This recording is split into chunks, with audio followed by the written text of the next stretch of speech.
We'd like to start out by thanking our valuable sponsors. Sense of Satisfaction by Cricket is the place for all your fragrance needs.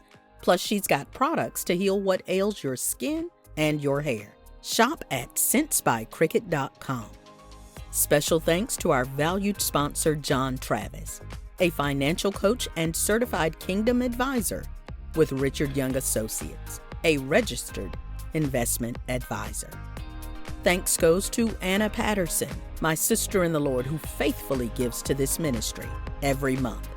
And to our newest sponsor, LaToya Gerard of Preach the Word Worldwide Network. She is a valued sponsor and a major encourager regarding this ministry. We need and would love to have you as a sponsor. Absolutely no gift is too small. Please note the info regarding giving throughout and at the end of the show, and help us spread these testimonies around the world. Please note that the views and opinions expressed on this show are not necessarily the viewpoints of our sponsors.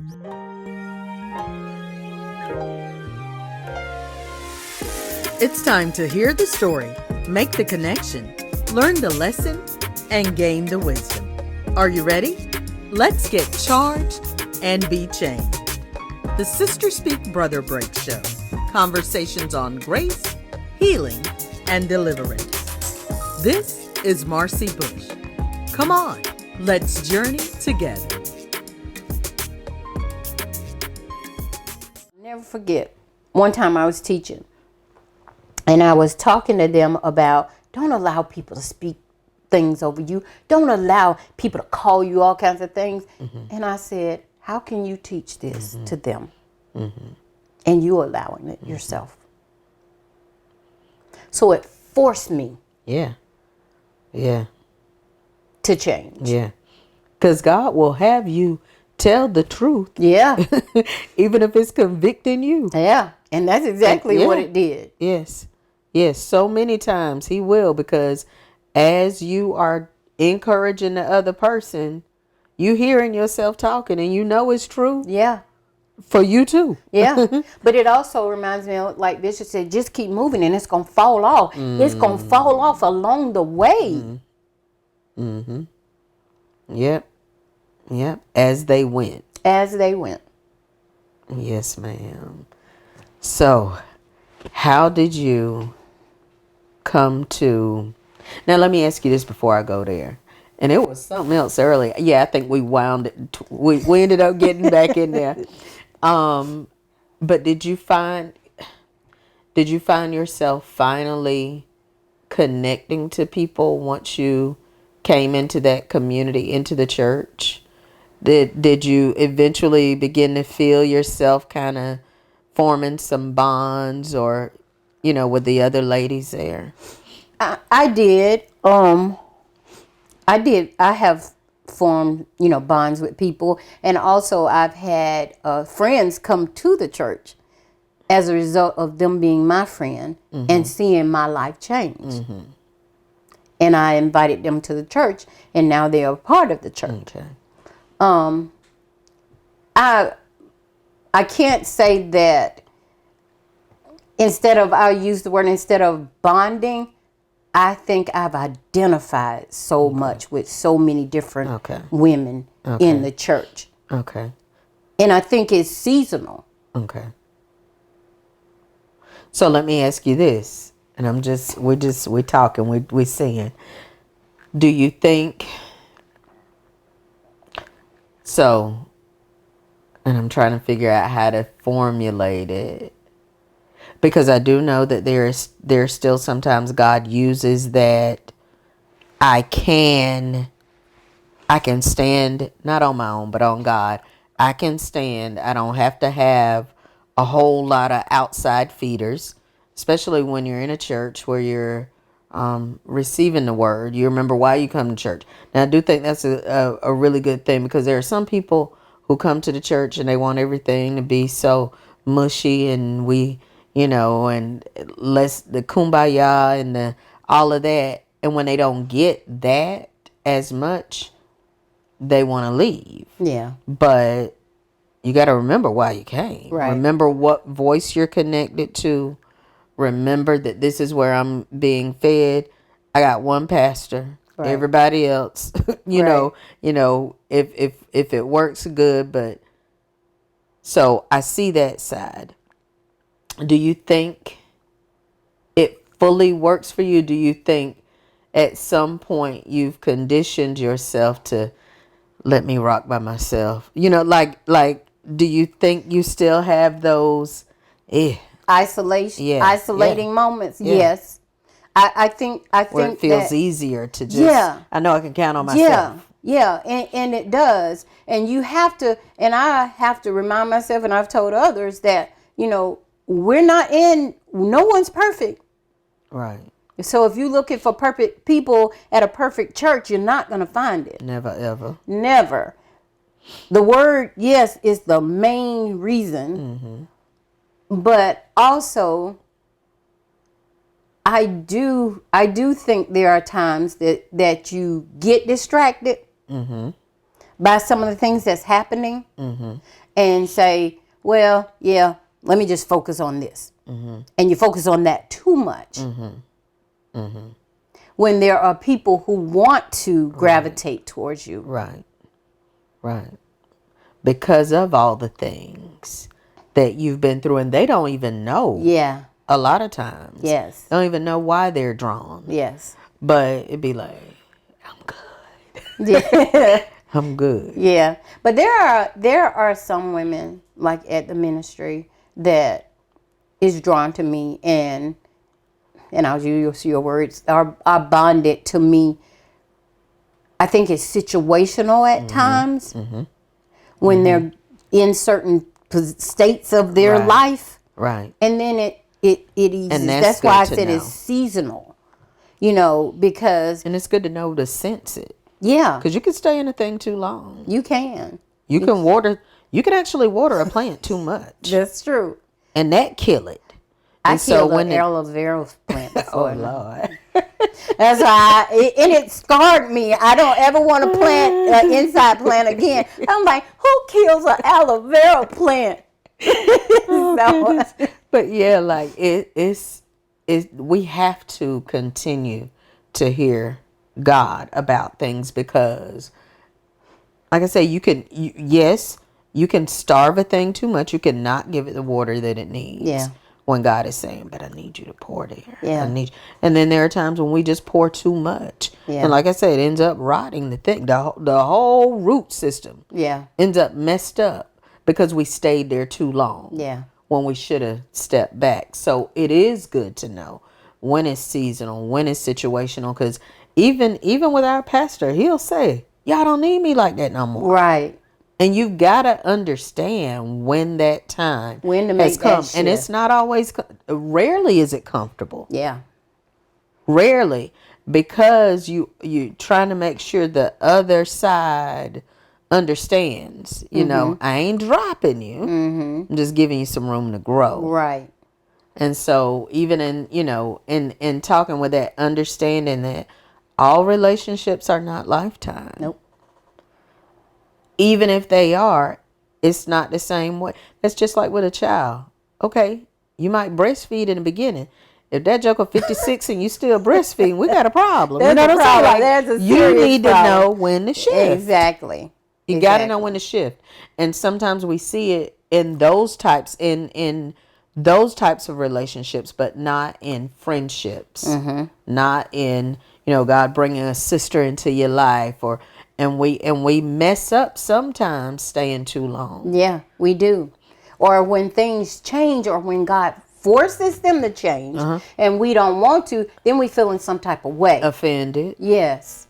Offended. And that's when you got to go to God to, okay, God, I felt like you brought this in. And sometimes, and one thing we're afraid of too is having conversations. Yes.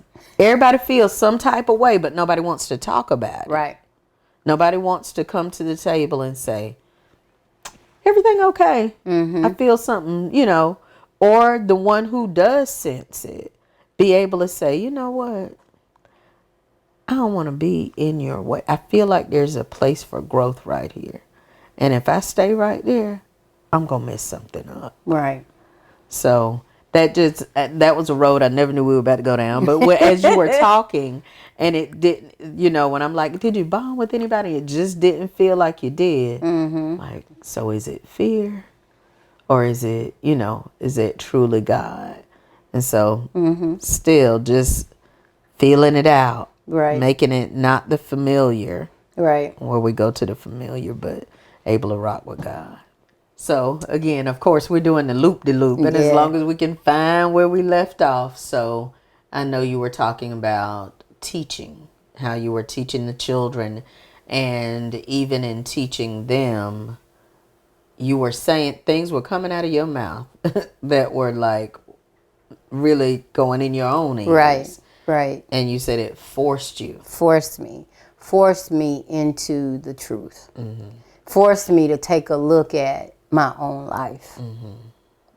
Because I've never been the type of person who wanted to tell someone about something and I'm not even doing it myself. Right. So it was a good thing, but forced me to make some tough decisions. Some really tough decisions. When you're in a situation,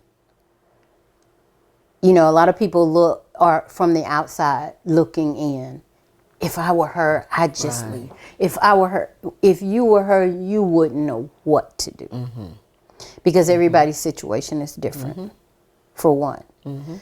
And for two, in situations where it could potentially become escalated and everything, you have to use wisdom. Right. And so it took a lot of prayer, a lot of asking the Lord, when, where, how, and listening. Did anybody know besides the people that you told? Like, did anybody know what you were? And I know, I always say, if you're not in the house, you really don't know. But I'm saying, could anybody pick up on, like, wait, something's not right? For as far as my family's concerned, not as much. Of course, his family knew mostly everything, to be honest with you. But one of the things I confided, I have a sister that was kind of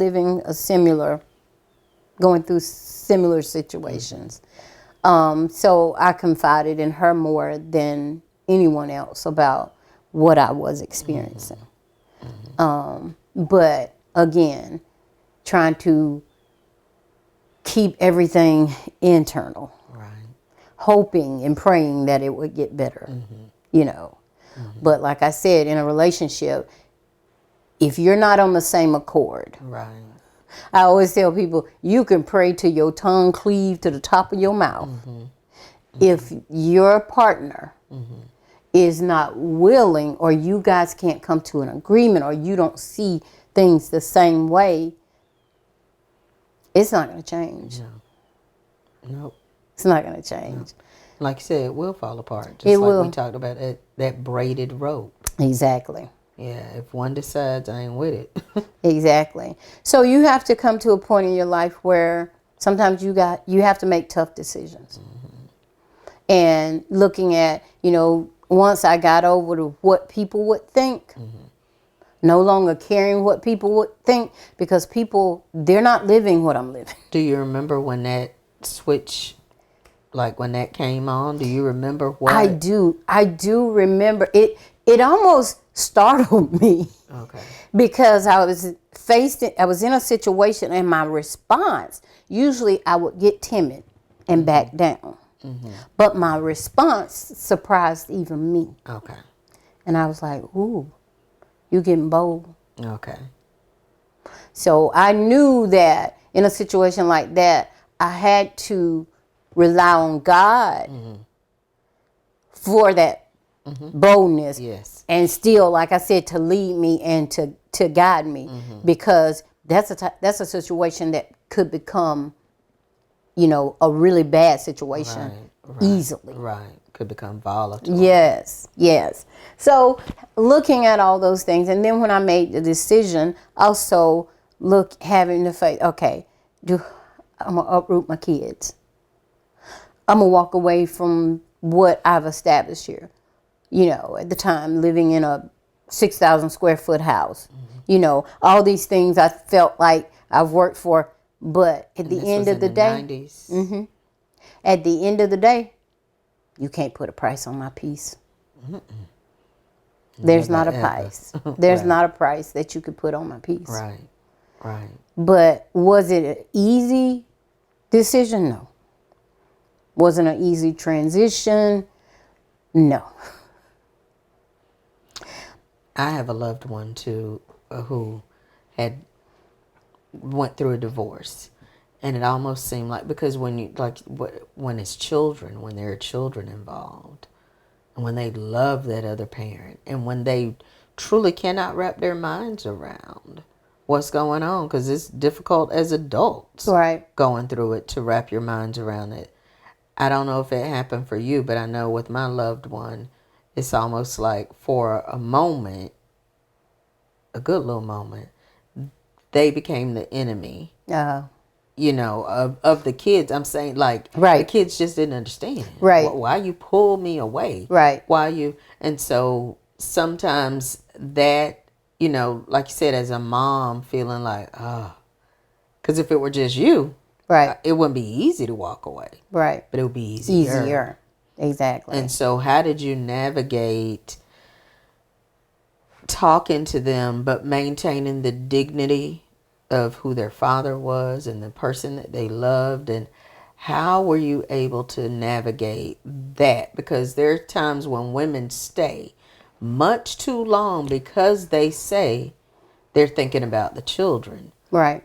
And in the short span, yeah, maybe the kids, but for long term, knowing that these children are likely to emulate what they've seen, right, what they've experienced, and you know you got to move them. Yeah. Yeah. So tell me what that navigation was like. Well, my situation actually was different in that the children had started to be involved in the altercations.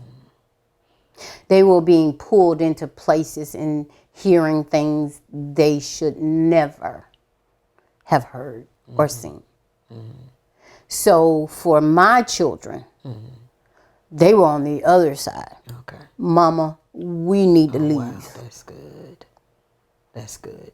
So fortunately, I hate that they, right, but right, that's good, right, that they were able to recognize this right, is not healthy. This is not. That's good. And I, you know, that was part of me making the decision of, I can't keep exposing my children to this. This is not normal. And I do not want them to grow up thinking that this is normal for a family, because it's not. Right. So, yeah. That's good. That's good. So where did you go? What did you do? During that time, I had a Suburban, right? I packed up whatever my Suburban would hold. Okay. And I left. Okay. Went to my mom's house. Okay. Unfortunately, my mama had a small house. So for a while, you know, we made pallets on the floor. Okay. Until, you know, I was able to purchase a mobile home for us to live in. You know, for me, that was the hardest part. I was going to say, how did it all feel? I was like, you're going to take these kids from this big house that they're accustomed to,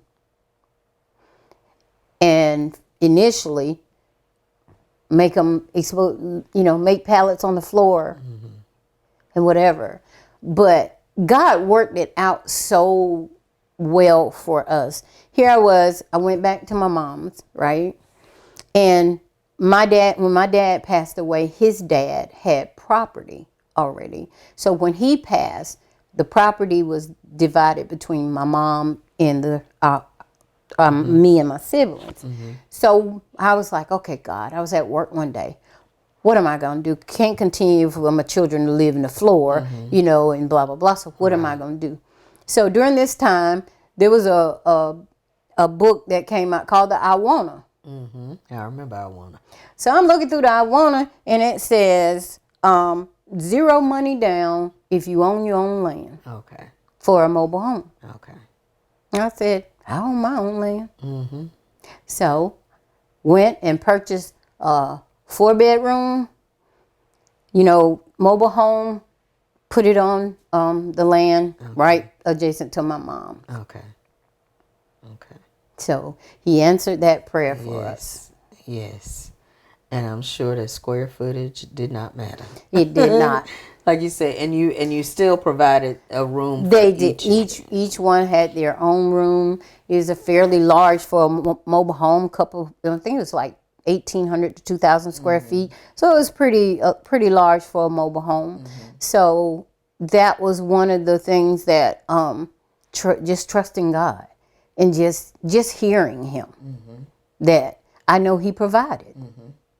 Do you feel like, because I know you talked about that duality of when you were feeling successful at the job and then feeling like failure at home and then coming to the reality that you had to leave. Do you feel like you had to then, because of course you're being built up in the ministry, did you feel and I guess I'm just asking for someone who may be in a similar situation.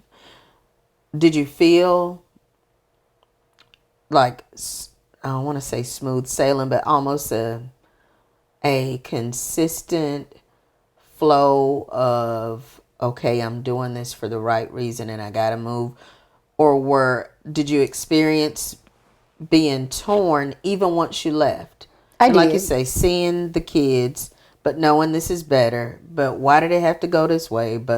And so was there still turbulence? There was. For a period of time? There was, because, I left. It wasn't an immediate divorce. That was a separation. So then, he not wanting the family to break up, he's still making promises. You want to believe him. Right. You want no one, I don't think, goes into a marriage saying, oh, I want a divorce one day. Right. It's just not the way that things happen. So you allow time, and there's some back and forth trying to get it right or whatever, but you have to finally reach the conclusion that I have to put an end. You have to end one chapter of your life. Right. So thinking back too, you left your mom's home in the conditions that you said, were not, like, y'all didn't have a lot of money. Yeah. You didn't have. You've gone out. You've had someone that, initially started out providing for you, and then you were able to kind of hold your own. And now we're back at Mama's house. And did you feel like you were starting, but this time the difference was you had something, So when you're leaving your mama's house, going to this mobile home, could you feel yourself coming up, or was there fear? Like you knew this was a takeoff.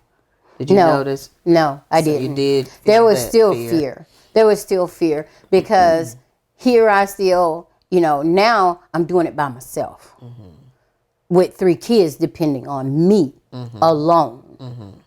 Mama, what we gonna do? And then I have my oldest in high school, and then when he finished high school, it's college, and all of those are expenses that I got to plan for. How old was your oldest when you moved? Carlos was, I think he was 15 or 16. Okay. So he was like I think he was 16. Okay. Yeah.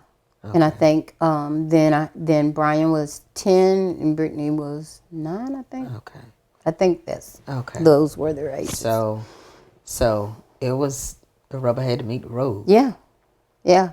And I didn't want their lives to be so disrupted. Yeah. So I didn't change their schools. Okay. Okay. So Carlos fortunately was old enough to drive. Okay, good. So I depended on him to take them to school, and I changed my work schedule at work that I could get off in enough time to pick them Did he play up. any sports? He did. He played football. Okay. So then that was going to be in there too. Okay. All of that. Yes. And I'm learning that even though extracurriculars, they're extra for the parents too. Yes, they are. Because then you need to be there. Yeah. You got to be present. And that is a whole responsibility. Yeah. That I know me not having, had a child, didn't have any biological children. And so just never, you see people come pick up their kids, but you don't realize what a huge responsibility that is. Or like I said, even if they can drive back and forth to practice, mama need to be at the game. Yeah. And not just that, having 3 children. Yes. And trying funding to extracurricular activities. And trying to make sure they have some level of normalcy in their lives. The boys playing football, the girl a cheerleader, like you said, the expenses of all of that, the expenses of running the household. Sometimes I look at the bank account and it's negative. Right. So I'm like, okay, God, what we gonna do? So during that time also is when a lot of my trusting in him was developed. Okay. Because I didn't have a mom that had money that she could help. Right. That I could say, can I borrow this until payday or whatever like that? I got to make it work. Like they say, I got to rob Peter to pay Paul. Right. So I have to make some tough decisions, Thanks so much for joining us today. If you've been blessed by today's show, feel free to let us know. And if you'd like to sow into this ministry, become a sponsor, or contact us, you can reach us at 803-221-0169. Or you can email us at thessbbshow@gmail.com.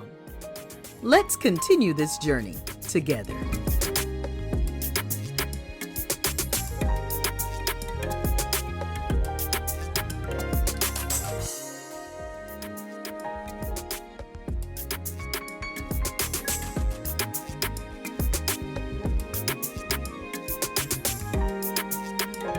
We need and would love to have you as a sponsor.